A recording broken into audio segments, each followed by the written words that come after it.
Hey there, welcome back to Tips Over Tea. I am Nicole, your host. We have a great conversation with Mateja today. We are going to be talking about dealing with fear and trauma. As you know, the state of the world today, there is a lot of that going on. And so this conversation is definitely timely. So go ahead, grab your tea, grab a notebook, grab a friend, and listen in. We'll see you soon.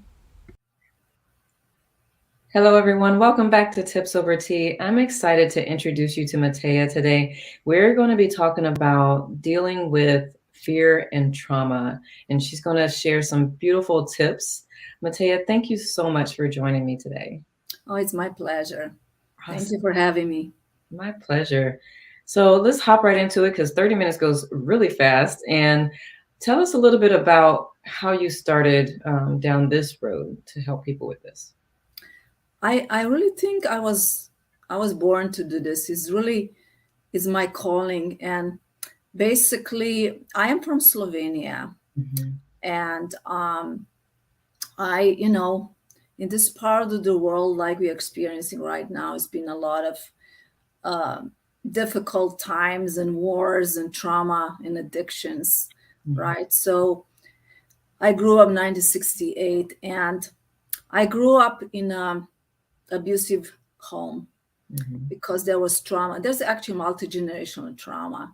Mhm. And early, I really wanted to understand how people heal from, difficult times or trauma, unhealed trauma, especially that can be span over generations. And particularly in my family, there's like 6 generations of violent alcoholics.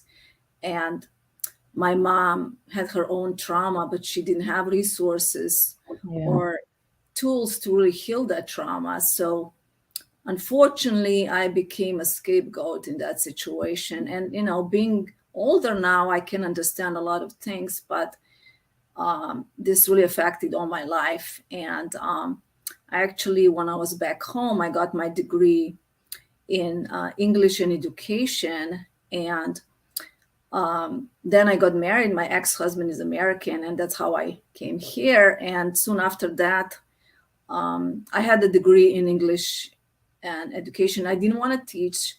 Mhm. And it was funny because I was actually working for a nonprofit organization called Camilla's House with working homeless people. But I was like executive assistant, and I said, I really want to help people. So I went back to school, and in 2003, I graduated from University of Miami here in Florida, and I got my degree in marriage and family therapy because initially I thought I want to work with couples, but soon after I realized that my passion is really to give back as Mhm. I've been healing myself. So that's how my journey really started, by healing myself and figuring out. And, unfortunately, talk therapy was not very helpful.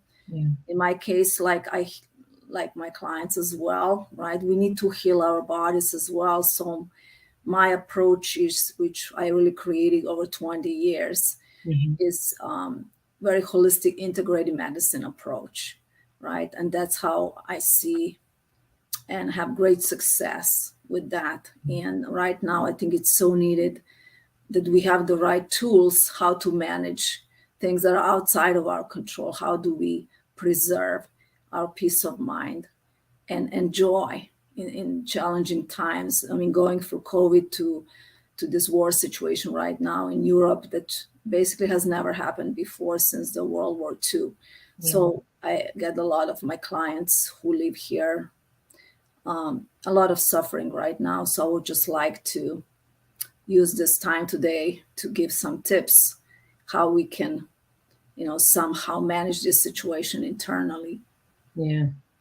Yeah. It's huge to be able, like, we feel like once we heal, we shouldn't have these moments where we have still sadness and struggles, but that's not the case. The most important is to know how to deal with it and not stay there, right? And so you having a specific tool set that you offer, I think that's amazing. So I'm interested to see. So do you want to just share individual tips, or what would you like to talk about? Okay, maybe I can just explain a little bit. So, Yeah. I mean, I do believe that, traditional cognitive behavioral therapy has place, right? Yeah. So in my practice right now, it's kind of a mix. I do provide psychotherapy, and I actually partner with a company in New York. I'm very fortunate they all do my billing and insurance work, so I'm still able to take insurance, because sometimes people don't understand. They say, Yeah. we would go to therapy, it was more affordable, but what they don't understand, like I spent my whole life, I sacrificed everything for my education, right? And then when you start working, you realize, I remember my first salary was $24,000. Yeah. Right? So sometimes people don't understand, but I also have compassion, because I've been in and out of therapy myself for 20 years to try to heal from that. I mean, it was in my case was childhood abuse and trauma, and also different traumatic events, from car accident to different things, and even abusive relationships, until I really learned how to heal myself. So there's a part that I still work with clients who you want to use their insurance. So we do more traditional therapy, which is, we have to do evidence-based therapies as required by insurance companies. But the other side of my business, where I have more freedom, I use a variety of techniques. And this include, for example, emotional freedom technique, the tapping, right? Yeah. I find that very successful. Even in a few minutes, you can eliminate the stress, right? And so that's been one of the things. I mean, one thing that helped me the most is probably my spiritual practice, my meditation practice. I'm actually part of the Art of Living Foundation, which is I'm not sure if you're familiar with that, but I've been a member for many years. I mean, I studied different meditation practices, and this is the one I'm sticking with. And I really think that so much we can do and calm ourselves just with learning how to use these breathing techniques, breathing practices, or simply just taking a deep breath, right? Because when we are stressed out, we are not getting enough oxygen, right? So any kind of spiritual practice, meditation practice, then energy tapping. I really provide my clients with a toolbox, and I hear this a lot, right? Because clients many times come to me, they say, I spent XYZ years in therapy and I'm still not feeling better, and I'm just talking is not helpful.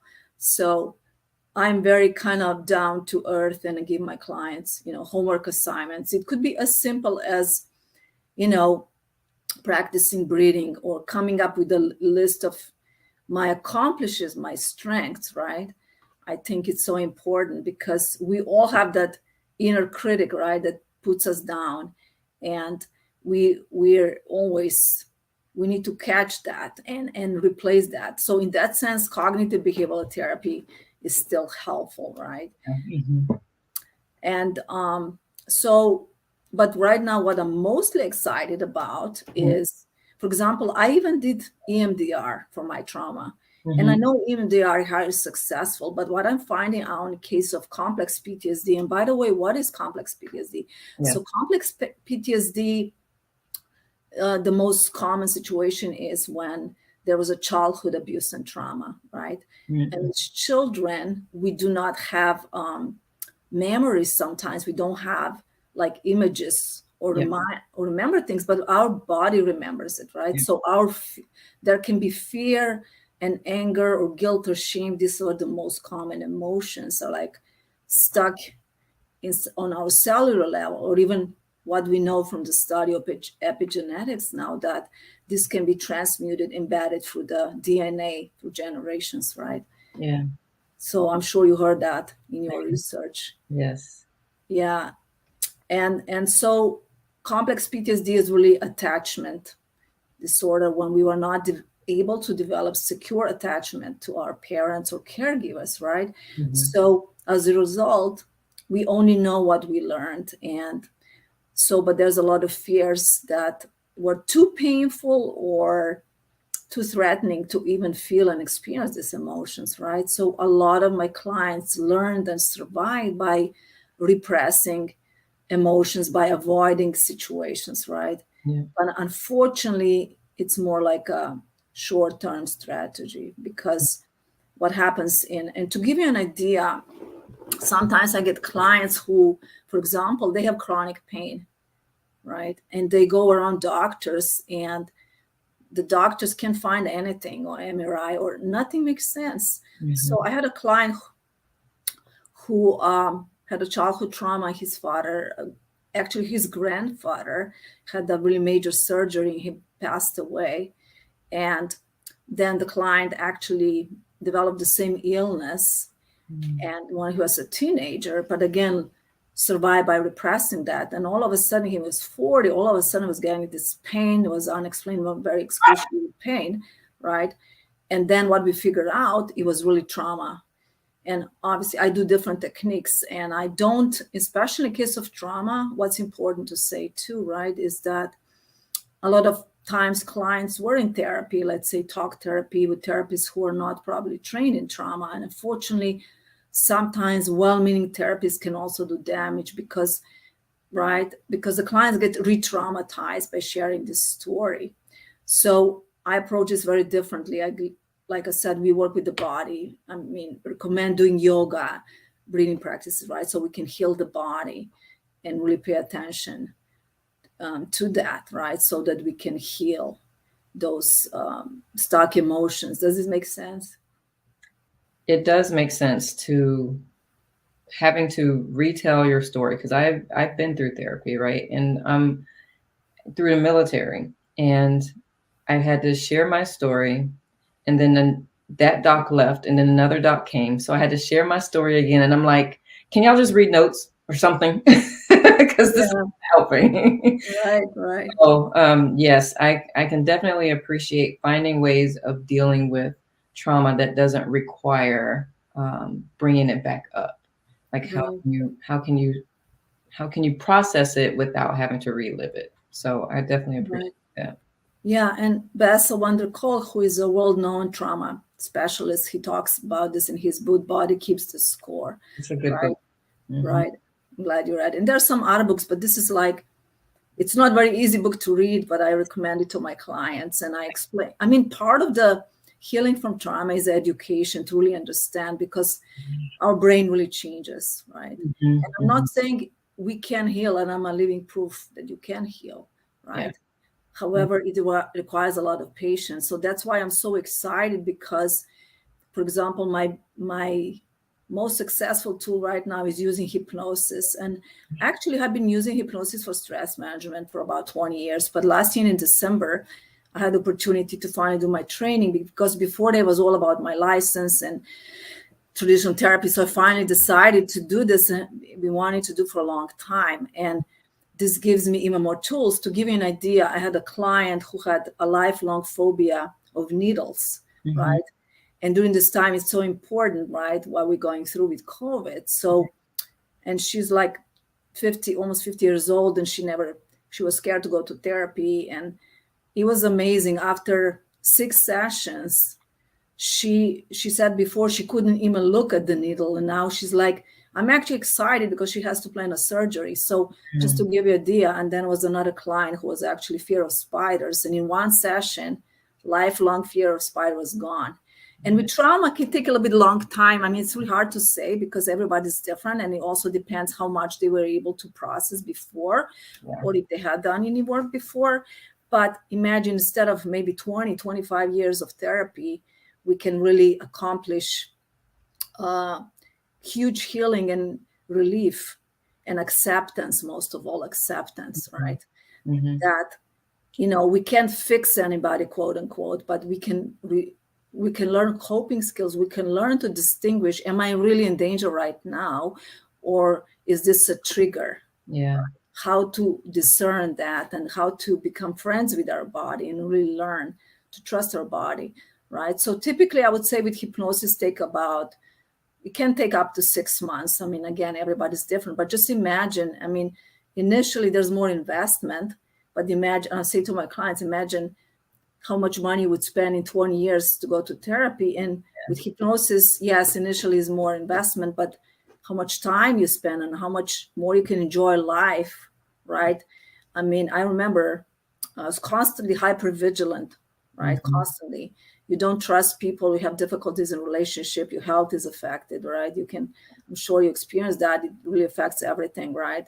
Mhm. So so I'm actually right now, and maybe we can post that, I have a free Facebook group where people can learn about hypnosis. Yeah. I offer a free consultation for all my clients to see if they're a good match. Mhm. And there's some like I have a YouTube channel. When I'm posting videos now, I started doing that as well. So Good. these are all free things we can join, Yeah. right? And I think the most important thing of all is to say to yourself, I am worthy Mhm. of being healthy and Mhm. emotionally strong, right? Because we can go to the past and change what happened, right? Yeah. But I really encourage my clients. My approach is more focused. Of course, we have to understand what happened and look at the root causes. And I pretty much very quickly find the root cause, but I'm really not focusing on that. I'm focusing, okay, you don't want to feel anxious all the time. How do you want to feel? Let's create your life. How do you want your life to be? How is it going to look like, feel like, Yeah. right? So Mhm. I use hypnosis for that and to really create a vision for your life. And then we say, okay, what's the first step? What we can do? And one of this is obviously, I really encourage my clients. I teach them self-hypnosis. So I encourage them to make this a daily practice because Mhm. unfortunately, like with anything else in life, if we just do it once in a while, it's not going to work, right? The Yeah. same thing we say, if you take antibiotics and if you just take antibiotics once in a while, it's not going to get there. Yeah. So it's really commitment to create new habits, create new healthier habits, Yeah. because a lot of us, I guess we grew up with a lot of negative programming, right? Based on experience we had or the beliefs we adopted from our parents Mhm. or adults, right? So it's important that we look into that and challenge those beliefs, right? I mean, a lot of my clients can believe I'm not good enough, right? Yeah. I'm I have to be perfect. And a lot of them are like not standing up for themselves because they're worried what people are going to say, right?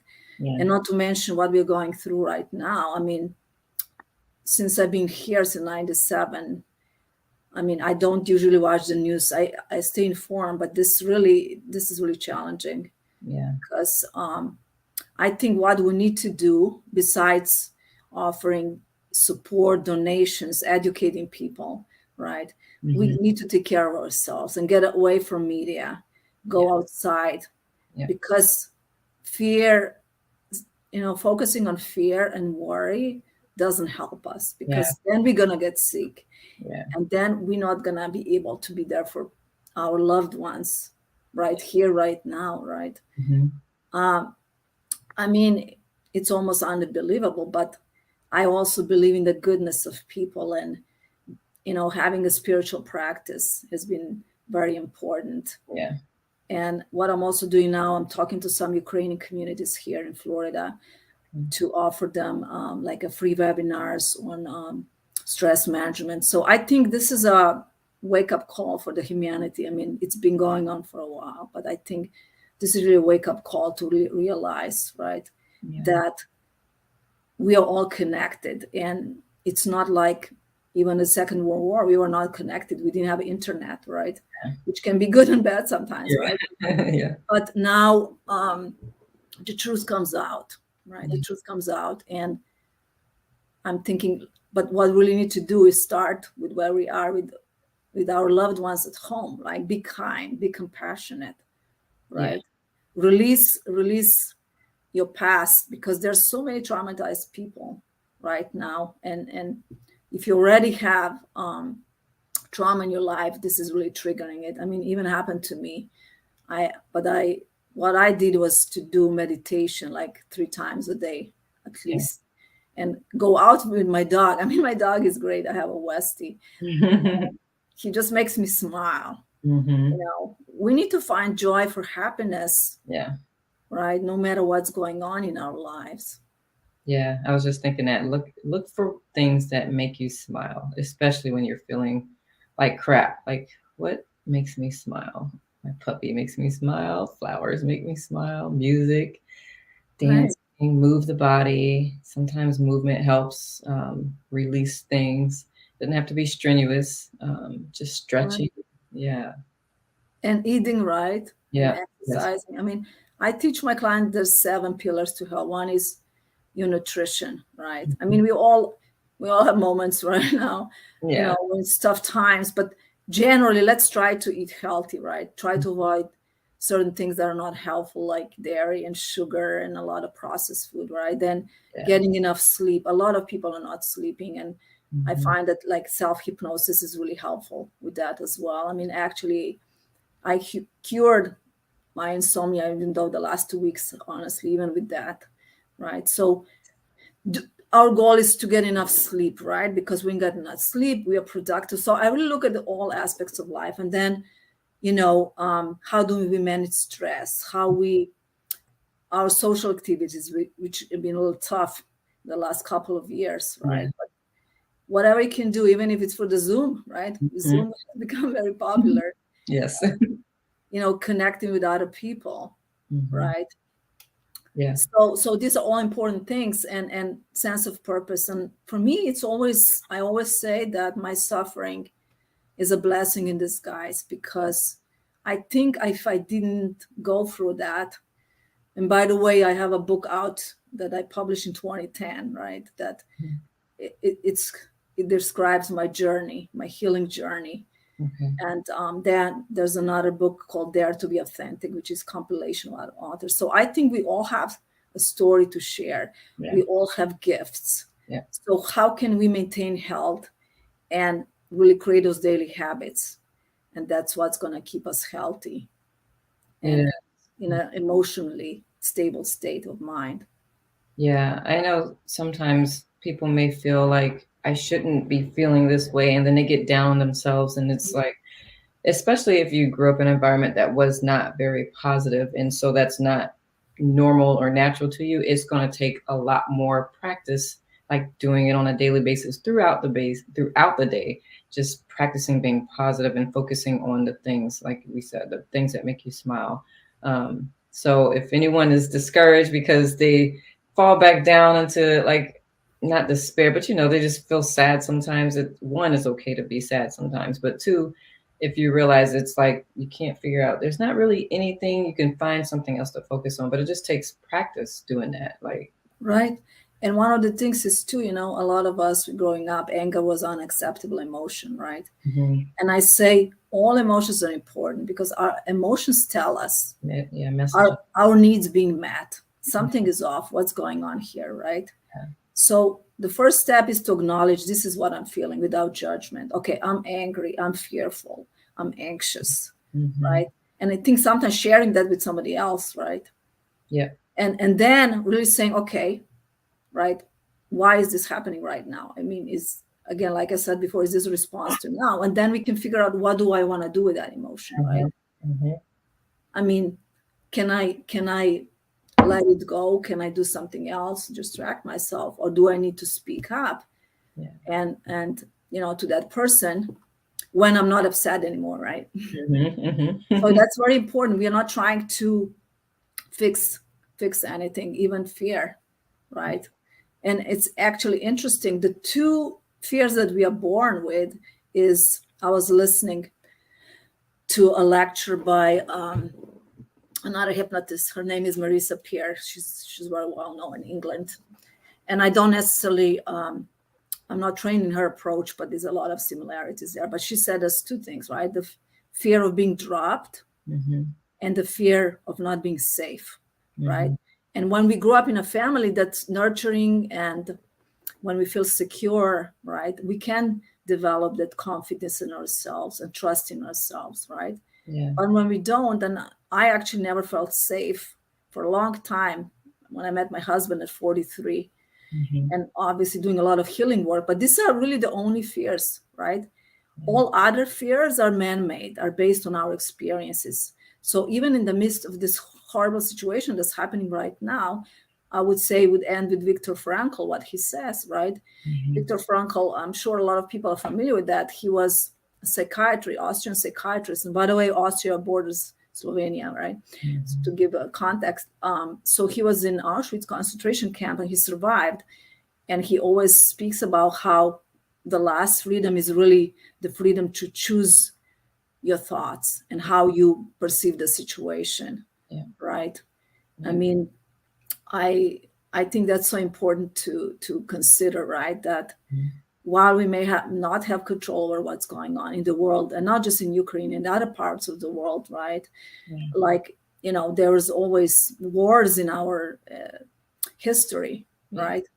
But hopefully we're moving towards the light, the consciousness. And again, we need to start at home to teach our kids to respect other people, regardless of color or socioeconomic status or religion and politics, whatever it is, right? To teach kids, because that's where it can have the most impact and give kids.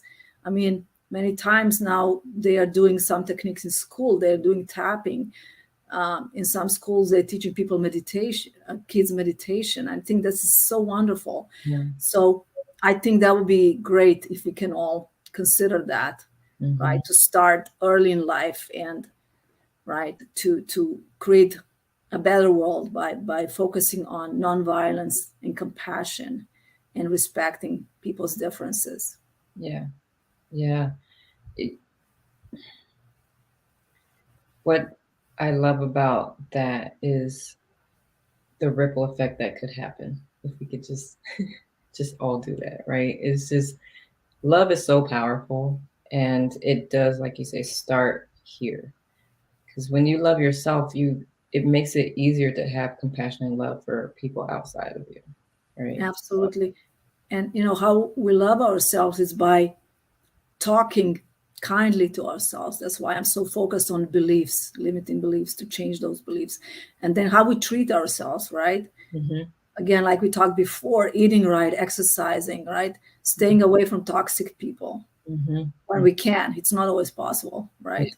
yeah, For jobs, but when we can in our free time. And then how we let other people treat us, right? mm, Do we don't want to become violent, but at the same time, if something is wrong, we need to speak up. Otherwise, this can create resentments and anger, right? yeah, So absolutely, we need to start with ourselves, and maybe we can make a commitment, to start with. It doesn't have to be, you don't have to meditate for an hour. Maybe you can take 10 minutes of your time in the morning and just focus on breathing or the word peace, for example. It mhm, can be very yeah. simple steps. Yeah, I definitely like that. 'Cause a lot of people worry, like, my mind keeps racing, but if you say the word peace in your head, for you won't be thinking about anything else. Right. And the thing is that my meditation teacher always said is like, we always gonna have thoughts, but we Yeah, don't have to follow them, yeah. right? Just watch Because them. the problem is when we get stuck on that thought and then we start remembering everything similar that happened, and we just kind of bring everything in. So we Mhm, can just say, okay, this is a thought, this is a sensation, this is a feeling, but then we're refocusing back. mhm. Yeah, that is a very important key to Yes. that for sure. Um, so we are coming up on time. So you did share you have a book, you have a Facebook group, and we will put all of the links in the description. So I'm glad you brought that up. Any last thoughts that come to mind with reference to fear and trauma that you would like to share before we close out the day? I think, fear is something that is part of us, but I think that we can learn how to guide our thoughts. Hmm. So we are not helpless victims of our emotions, right? Because again, our thoughts create our emotions. So choosing positive thoughts in the midst of adversity, Yeah. right? That's what we say. Actually, my motto is from victimhood to reclaiming your authentic self, right? To Mm-hmm. empower yourself and know that you can change things for yourself. While we cannot change anybody else, we can share resources and tools, and right, but we can change our thoughts, and then it's going to be a ripple effect on our family and hopefully the community in the world. I think we need to create that ripple effect. Yeah. Yeah, absolutely. There's a young lady that comes to mind. I met her many years ago. I've seen her maybe one other time since then, but the way I felt in her presence, I've never forgotten that. Like you can tell she is full of self-love and love for humanity. And it was we could all be that and do that.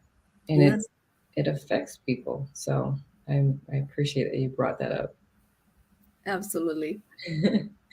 Well, Mateja, it's been a great conversation. And like I said, 30 minutes just flies by. So I want to thank you so much for your time, for sharing your knowledge, sharing your story. And anyone who comes across this, I know they'll benefit from this conversation. So thank you for being here today. Thank you so much. And I'm sure we're going to keep in touch. Absolutely. And thank you for all the work that you do and sharing the awareness and sharing, different experts. I think it's so important because I always believed in multidisciplinary approach that, right, that we can support each other. I don't believe in competition. I believe in integrative approach and collaboration. Yes, me too. Me too. Thank you. Thank you. You're welcome. All right, y'all. Thank you so much for tuning in today. Whether you're catching us live or catch this later, please be sure to like, share, subscribe. If Mateja resonates with you, reach out to her. Her information's in the description.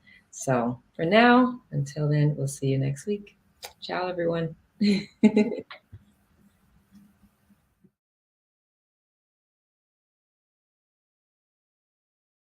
Thanks again for tuning in. Make sure you like, subscribe, and click the bell so you'll be notified anytime we upload a new video or go live. And as always, if you have any questions or anything, feel free to post it in the comments. We're always checking that. In the meantime, have a great rest of your day.